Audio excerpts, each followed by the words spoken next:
सतलोक के अंदर सतपुरुष ने अपने पुत्र अचिंत से कहा कि आप यहाँ की अन्य सृष्टि रचना को करो मेरी शक्ति तक। अचिंत ने अपनी सब शक्ति से अक्षर पुरुष परब्रह्म की उत्पत्ति की और उससे कहा कि मेरा सहयोग दो यहाँ सतलोक में अन्य सृष्टि रचना करने का।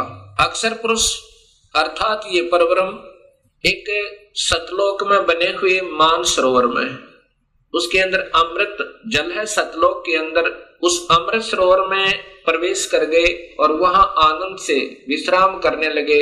अक्षर पुरुष को निद्रा आ गई। सतलोक के अंदर श्वासों से शरीर नहीं है, काफी समय तक सोते रहे।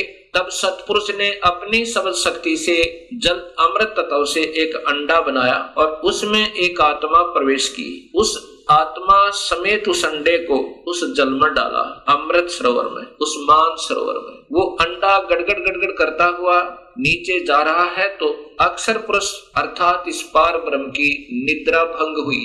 जब ही कोई अधूरी निद्रा से जागता है उसके अंदर कुछ कोप होता है। अब जो ही उसने अपनी कोप सहित दृष्टि से देखा कि मेरी निद्रा किसने भंग कर दी, तब उसका वो कोप उस अंडे पर पड़ा।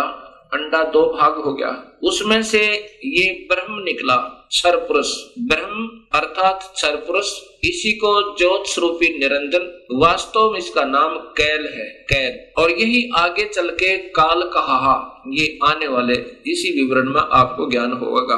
आकाशवाणी सतपुरुष ने की कि तुम दोनों बाहर आओ। अक्षर पुरुष तुम निद्रा में थे और आपके बिना यहाँ सृष्टि नहीं रची जा रही थी, तुम दोनों बाहर आओ और तुम्हें जगाने के लिए सारी क्रिया की गई और तुम दोनों के दोनों अचिंत के लोक में रहो। ऐसे आदेश प्रभु का पाक है। वे दोनों के दोनों अचिंत के लोक में रहने लगे काफी समय तक। उसके बाद हम सभी की उत्पत्ति कबीर परमेश्वर ने, उसी सतपुरुष ने अपने शब्द शक्ति से हम सबकी उत्पत्ति वहां पर की।